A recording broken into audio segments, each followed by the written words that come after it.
যেহেতু এখন আমের সিজন, আমের দামটা খুবই কম এবং কম বেশি সবার গাছেই এখন আম আছে। তো আম ফুরিয়ে যাওয়ার আগেই বানিয়ে নিতে পারেন এই আমসত্ত্ব। যারা মনে করেন আমসত্ত্ব বানাতে খুবই ঝামেলা, তাদের জন্য আজকের ভিডিও। আসলে আমসত্ত্ব বানাতে একদমই ঝামেলা নেই এবং রোদে দেওয়ারও ঝামেলা নেই। একদম পুরো বছর জুড়ে সংরক্ষণ করতে পারবেন, নষ্ট হওয়ারও কোনো রকম চান্স নেই। সুপ্রিয় দর্শক, আসসালামু আলাইকুম, welcome back to my channel Sharmin kitchen থেকে আমি শারমিন সবাইকে নতুন আরও একটা ভিডিওতে স্বাগতম জানাচ্ছি। আমসত্ত্ব বানাতে আমার লাগছে ফ্রেশ আম। তো আমি এখানে 3 কেজির মতন আম নিয়েছি। আমগুলোকে ছুলে নেব। তো আমসত্ত্ব বানালে একটু বেশি করেই বানাতে হয়, যেহেতু আমসত্ত্বটা পুরো বছর জুড়ে সংরক্ষণ করে খাওয়া যায়, তো একটু বেশি করে তৈরি করতে হয়। আপনারা চাইলে আরও বেশি করে তৈরি করতে পারেন। আমি এখানে 3 কেজি পরিমাণের আম নিয়েছি আর সেগুলো সব এখন কেটে নিচ্ছি। ছোট ছোট পিস করে কেটে নেব। তো সব আমগুলো কেটে নেওয়া হয়ে গেছে। আমি কিন্তু আমগুলো ধুয়েও নিয়েছি। এখন আমি আমসত্ত্ব তৈরি করার জন্য একটা স্পেশাল মশলা তৈরি করে নেব। এই মশলাটি তোমরা যে কোনো আমের আচারে দিতে পারবে। তো একবার তৈরি করে নিলে অনেক দিন ব্যবহার করতে পারবে। তো আমি নিয়েছি 5 ফোড়ন, ধনিয়া, জিরা এবং এলাচ, দারচিনি, আর নিয়েছি শুকনো মরিচ কয়েকটা নিয়ে নেব এখানে। তো নিয়ে নিয়েছি সরিষা আর দিয়ে দেব তেজপাতা। সমস্ত উপকরণগুলোকে দিয়ে তো আমি হালকা আঁচে এগুলোকে ভেজে নেব। তো মোটামুটি ভাজা হয়ে গেলে তারপর আমি এগুলোকে চেলে নেব, কারণ এতে অনেক ধরনের ময়লা থাকে এবং বালু থাকতে পারে। তো আমি ভালোভাবে চেলে নেব। তো ভাজাটা প্রায় হয়ে গেছে, এখন নামিয়ে নেব। তো চেলে নেব, চেলে ঠান্ডা করে তারপরে আমি ব্লেন্ডারে ব্লেন্ড করে নেব। তো ব্লেন্ড করে নিয়েছি। তো এতটুকু হয়েছে। তো এটা সম্পূর্ণ লাগবে না, তো আমি 1 থেকে 1.5 চামচ এখানে ব্যবহার করব। আরগুলো আমি পরবর্তী আচারে ব্যবহার করব। তো এখন আমি চলে যাচ্ছি রান্নার প্রসেসে। তো আমি দিয়ে দিলাম এখন একটা বড় প্যানে আমগুলো সব দিয়ে দিয়েছি আর অল্প একটু পানি দিয়েছি। আমি এখানে 1/2 কাপ পরিমাণ পানি দিয়েছি। তো এখন জাল করে নিচ্ছি। বেশি পরিমাণের পানি দিতে যাবেন না, তাহলে কিন্তু টানাতে অনেক সময় লেগে যাবে। আর আমটা কিন্তু অল্প পানিতেই একদম সেদ্ধ হয়ে যায়। তো আমটা খুব ভালোভাবে একদম সেদ্ধ করে নেব। তো আমি কিন্তু আরও কিছুক্ষণ এটা জাল করে নেব। এখন আর ঢাকার প্রয়োজন নাই। দেখো একদম কিন্তু আমটা গলে গেছে। তো এই পর্যায়ে আমি এখন ঠান্ডা করে নেব। আমটা পুরোপুরি ঠান্ডা হয়ে গেলে আমি ব্লেন্ডার জারে করে ব্লেন্ড করে নেব। তো পুরোপুরি ঠান্ডা করে ব্লেন্ড করে নিয়েছি। এ পর্যায়ে অনেকেই আমটা কিন্তু ছেঁকে নেয়। তো আমার মনে হয় না এটা ছেঁকার কোনো প্রয়োজন আছে। একদম স্মুথলি এটা ব্লেন্ড হয়ে গেছে। এখন কিন্তু আমি এখানে চিনি দিয়ে দেব। চিনির পরিমাণটা আপনাদের আমের টেস্ট অনুযায়ী দেবেন। যদি আম বেশি টক হয় সেহেতু চিনিটা একটু বেশি দিতে হবে। তো আমি পরিমাণ মতন লবণও দিয়ে দিয়েছি আর 1.5 কাপ পরিমাণ চিনি দিয়েছি। যেহেতু এই আমটা অনেক টক, তো আমি পরবর্তীতে চিনি লাগলে আবার চিনিটা দেব।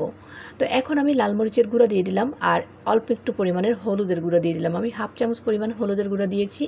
আর এখান থেকে মশলাটা দিয়ে দেব। আমি যে মশলাটা তৈরি করেছি সেই মশলাটা আমি এখানে দিয়ে দিলাম 1 চামচ পরিমাণ। তো দিয়ে খুব ভালোভাবে মিশিয়ে নেব। এখানে কিন্তু আর কোনো মশলা ইউজ করতে হবে না।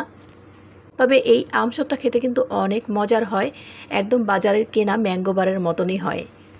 বাচ্চাদেরকে ম্যাঙ্গো বার কিনে না দিয়ে এরকম আমসত্ত্ব বানিয়ে দিতে পারেন। বাচ্চারা কিন্তু অনেক পছন্দ করবে। তো আমার মনে হচ্ছিল আর একটু চিনি লাগবে, তো আমি এখানে আর একটু চিনি ব্যবহার করেছি। আমি আরও 1/2 কাপ পরিমাণ চিনি দিয়েছি। মোট আমি 2 কাপ পরিমাণের চিনি এখানে দিয়েছি। তো খুব ভালো করে জাল করে নেব। এখনও এটা হয়নি, দেখো এখনও খুব ভালোভাবে পড়ছে। এটা যখনই ধরছি তখনই কিন্তু টপ টপ করে পড়ে যাচ্ছে। তো এখনও এটা জাল করা হয়নি। তো এখন আমার মনে হচ্ছে জাল করা হয়ে গেছে। আমি আরও 5 মিনিট জাল করেছি। তো এখন দেখো মাঝখানে এরকম টান দিলে যদি এরকম কাত করার পরে যদি না লেগে যায়, তাহলে বুঝে নিতে হবে যে এটা জাল করা হয়ে গেছে। এ পর্যায়ে নামিয়ে নেব, নামিয়ে ঠান্ডা করে নেব। তো এখন আমি একটা স্টিলের প্লেট নিয়েছি। তো স্টিলের প্লেটে আমি তেল ব্রাশ করে দিচ্ছি। এখানে সরিষার তেল ব্রাশ করে দিচ্ছি। তো আমি কয়েকটা প্লেট নিয়ে নেব স্টিলের। তো সেটাই আমি দিয়ে দেবো। তোমরা চাইলে বড় শ্রেণীতে অথবা ট্রেতে এটা জমাতে পারো। তেল দিয়ে দিলে খুব সহজে উঠে যাবে, সেই জন্য আমি তেল দিয়ে দিলাম। তো আমি 3টা প্লেট নিয়েছি। পরবর্তীতে আমি আরও একটা দিয়ে দেব। আমার মোট 4টা প্লেট লেগেছে। আমি খুব পাতলা করে দিয়েছি যাতে খুব তাড়াতাড়ি শুকিয়ে যায়। ফ্যানের বাতাসে এটা শুকিয়ে যাবে, এই জন্য আমি খুব পাতলা করে দিয়েছি। তো এখন আমি এগুলোকে ঢেলে দেব। ঠান্ডা করে নিতে হবে অবশ্যই। তো সবগুলো প্লেটে আমি এরকম ঢেলে দেব পরিমাণ অনুযায়ী।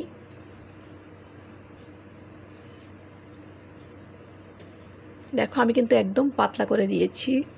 আমি কিন্তু মাঝখানে আরও একটা প্লেটে দিয়েছিলাম, তো 4টা প্লেটে মোট দিয়েছি। আর যেটুকু বেশি হচ্ছে সেটুকু আমি যেটা কম হয়েছে সেটা দিয়ে দেব। যাই হোক, আমার সবগুলো প্লেটে ঢালা হয়ে গেছে। দেখো আমি 4টা প্লেটে ঢেলে নিয়েছি। তো এটা শুকাতে মাত্র 2 দিন সময় লেগেছে। আমি ফ্যানের বাতাসে এটা শুকিয়ে নিয়েছি। এটা রোদে একেবারেই দেওয়ার দরকার হয় না, একদম খুব পাতলাভাবে। দেখো যখন শুকিয়ে যাবে তখন কিন্তু খুব ইজিভাবে উঠে যাবে, ধরলেই এটা উঠে যাবে। তো যখন উঠে যাবে তখনই বুঝে নিতে হবে যে এটা শুকিয়ে গেছে।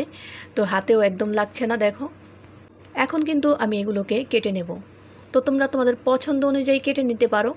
আমি এখানে তোমাদের দেখানোর জন্য একটু গোল করে রাউন্ড করে কেটে দেখাচ্ছি যেটা কতটা স্মুথ আর কতটা সুন্দর হয়েছে এবং কতটা পারফেক্ট হয়েছে।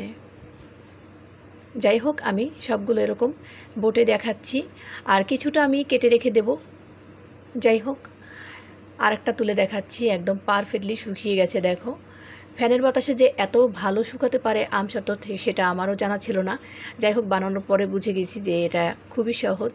তো হয়ে গেল আমার পারফেক্ট আমসত্ত্ব। প্রিয় বন্ধুরা, ভিডিওটি কে কোথা থেকে দেখছো অবশ্যই কমেন্ট করে জানাবে, যাতে করে পরবর্তী ভিডিওতে তোমাদের ধন্যবাদ জানাতে পারি। তো ভিডিওটি কেমন লেগেছে সেটা কমেন্ট করতে একদমই ভুলবে না। লাইক, শেয়ার, ফলো দিয়ে পাশে থেকো। ভিডিওটি ভালো লাগলে চ্যানেলটি সাবস্ক্রাইব করে পাশেই থেকো। আর যারা ফেসবুক থেকে দেখছো তারা পেজটি ফলো দিয়ে রেখো। প্রিয় বন্ধুরা, তাহলে আজকে এখানেই বিদায় নিচ্ছি। সবাই ভালো থেকো, সুস্থ থেকো। দেখা হবে নেক্সট কোনো ভিডিওতে নতুন কোনো রেসিপি নিয়ে। আল্লাহ হাফেজ, আসসালামু আলাইকুম।